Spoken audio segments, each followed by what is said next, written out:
প্রখ্যাত মার্কিন যৌন অপরাধী জেফ্রি অ্যাপস্টেইনের ব্যক্তিগত দ্বীপে নির্মিত রহস্যময় নীল সাদা ভবনটি নিয়ে দীর্ঘদিনের ধোঁয়াশা অবশেষে কাটল। মার্কিন বিচার বিভাগ কর্তৃক সম্প্রতি প্রকাশিত কয়েক মিলিয়ন পৃষ্ঠার নথিপত্র এবং ইমেল চালাচালি থেকে জানা গেছে এই ভবনটিকে অ্যাপস্টেইন একটি মসজিদ হিসেবে গড়ে তুলতে চেয়েছিলেন। এর জন্য তিনি ইসলামের পবিত্রতম স্থান মক্কার কাবার গিলাফ এবং কিসওয়া অত্যন্ত গোপনীয়তার সঙ্গে সংগ্রহ করেছিলেন। এই নিয়ে বিশ্বজুড়ে মুসলিম সম্প্রদায়ের মধ্যে তীব্র ক্ষোভের সৃষ্টি করেছে।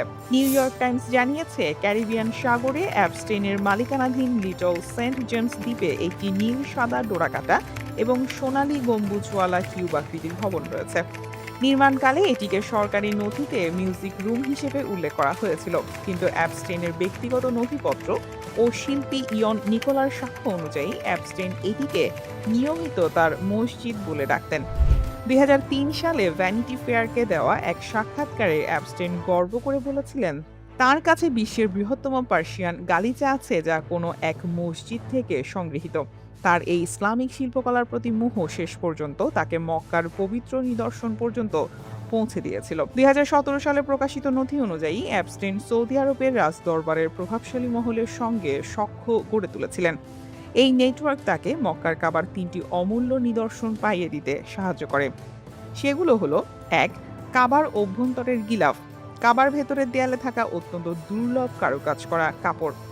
2. কিসওয়া, কাবার বাইরের কালো প্রচ্ছদ যা প্রতি বছর প্রায় $5 মিলিয়ন ব্যয়ে স্বর্ণ ও রূপার সুতো দিয়ে তৈরি করা হয়। 3.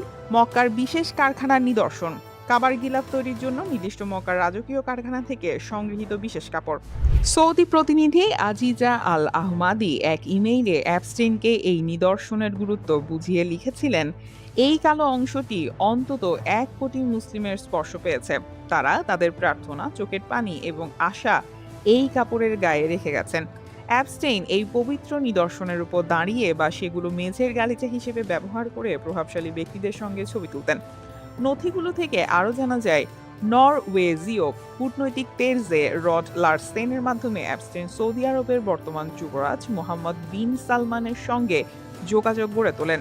অ্যাপস্টেইন যুবরাজকে খুশি করতে শরিয়াহ নামে একটি নতুন বৈশ্বিক মুদ্রার প্রস্তাব দিয়েছিলেন, যা মুসলিম দেশগুলোর মধ্যে ব্যবহৃত হবে।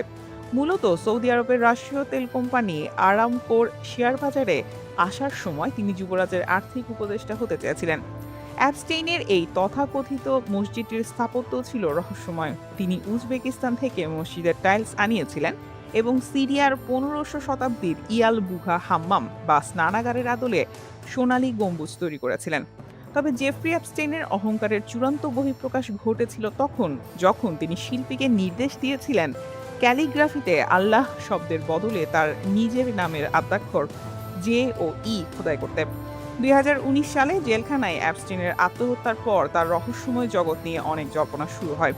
2017 সালে হারিকেন মারিয়ার কবলে পড়ে দ্বীপের সেই ভবনের অনেক কিছু ক্ষতিগ্রস্ত হলেও কাবার সেই পবিত্র নিদর্শনগুলো পরে উদ্ধার করা হয়েছে কিনা তা নিয়ে এখনও অস্পষ্টতা রয়েছে। বিশ্লেষকদের মতে অ্যাপস্টেইন কেবল একজন অপরাধী ছিলেন না, বরং তিনি ছিলেন একজন ক্ষমতালোভী ব্যক্তিত্ব, যিনি নিজের প্রভাব জাহির করতে বিশ্বের পবিত্রতম ধর্মীয় প্রতীকগুলোকেও নিজের ব্যক্তিগত বিলাসিতার খেলনা হিসেবে ব্যবহার করতে দ্বিধা করেননি। মার্কিন বিচার বিভাগের এই নতুন তথ্যগুলো অ্যাপস্টেইন সাম্রাজ্যের সেই অন্ধকারের একটি ছোট অংশ মাত্র।